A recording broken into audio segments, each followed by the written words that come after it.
The movie starts in a very weird way. A man suddenly wakes up on a train, like just opens his eyes. No build-up, no warning. He looks confused immediately. He looks around, trying to figure out where he is, and then this woman sitting across from him starts talking, like they know each other. She's smiling, she's relaxed, she calls him Sean. And that's when you can tell something's wrong, because the man clearly doesn't recognize her. He doesn't recognize the train either. He looks down at his clothes and you can see it in his face, like, yeah, this isn't right. He excuses himself, walks to the bathroom, looks in the mirror, and the face staring back at him is not his own. Now he's panicking, not screaming, not running, just that quiet panic where your brain is racing. He knows one thing for sure. His name is not Sean. This man is Colter Stevens. He's a U.S. Army helicopter pilot, or at least that's who he believes he is. And he has absolutely no idea how he ended up on this train in someone else's body, living someone else's life. He goes back to his seat, trying to act normal, but he's clearly overwhelmed. He keeps scanning the train, watching people, listening to conversations, bags, shoes, tickets, sounds. Everything feels real, but also slightly off, like he's inside a life that doesn't belong to him. Then, boom, the train explodes. No dramatic buildup, no last words, just instant destruction.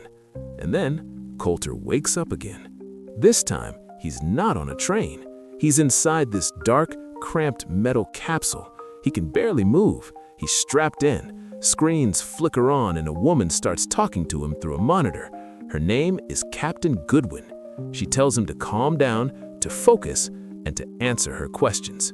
Colter is losing it. He's shouting. He's demanding answers. He's like, "Where am I? What just happened? I just died. What is this?" Goodwin explains that he's part of something called the source code. She says he was sent into the last 8 minutes of another man's life, the man from the train. His mission is to find the person who planted the bomb that destroyed the train, because another attack is coming and they need to stop it. Colter doesn't believe her at all. He straight up says this is impossible. Time travel isn't real. None of this makes sense. Goodwin avoids explaining too much. She just keeps saying it's not exactly time travel and that arguing won't change anything. Before Colter can even process it, he's sent back. He wakes up on the train again. Same seat, same woman, same opening conversation. Christina smiles at him like before, completely unaware of what's about to happen. But Colter knows now. He knows he has 8 minutes. You can feel the pressure immediately. He starts looking around more aggressively, watching everyone, checking bags, trying to stay calm. But yeah, he's barely holding it together. 8 minutes goes by way faster than he expects. The train explodes again. Back in the capsule, Colter is shaken. Dying once was bad. Dying twice? That messes with you. He tells Goodwin this is torture. He wants out. He says he never agreed to this. But Goodwin pushes him. She keeps reminding him that people are going to die if he doesn't finish the mission. So he goes back again and again.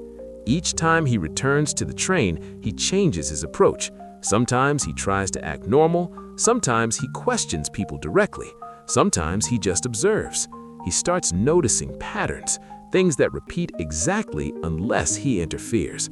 A man spilling coffee, someone checking their phone, little moments that now matter.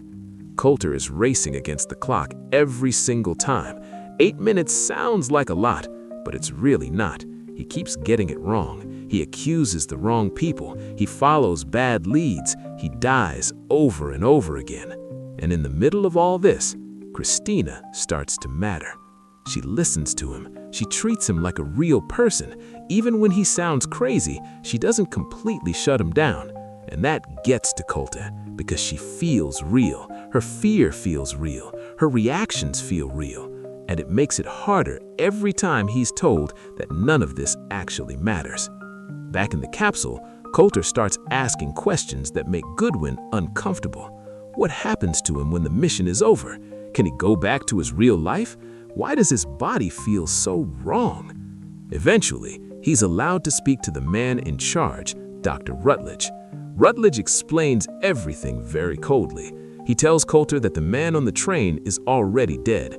Everyone on the train is already dead. The source code isn't saving them. It's just using the final moments of a dead man's brain like a recording, an interactive one. Then, Colter asks the question he's been avoiding. What about me? Rutledge tells him the truth. Colter's body didn't survive his last mission. What's left of him is being kept alive only to operate the source code. And when the mission is done, they plan to shut him down. That breaks him. Colter explodes in anger. He tells them they're using him like a machine. He demands to be disconnected once the mission is complete. Goodwin is clearly uncomfortable, but Rutledge doesn't care. To him, the mission is all that matters. Colter goes back to the train again, but now his mindset has changed. It's not just about finding the bomber anymore. It's about doing something meaningful with the time he has left. He connects more deeply with Christina. He starts trying to give people better final moments, even if he can't save them. Eventually, through trial and error, Colter identifies the real bomber. He figures out how the attack was planned and how the next one will happen. He relays the information back to the team, and this time, it works. The future attack is stopped. Mission complete. But now comes the part Colter is most afraid of. He asks Goodwin to shut him down, just like he requested. At first, she hesitates. You can tell she feels guilty. She's seen him die too many times. Finally, she agrees, and Colter is sent back one last time. This time, things are different. The train doesn't explode. People live. Christina lives. Colter realizes somehow, whether it was supposed to happen or not, this version of reality keeps going. He finally gets the life he kept touching, but was never meant to have. Source code ends with a simple idea. Even if your time is limited, even if you're trapped, what you choose to do with those moments still matters. And honestly, that's what makes the movie stick. If you enjoyed this recap, like, subscribe, and comment below, and tell me, if you had only 8 minutes over and over again, what would you change first?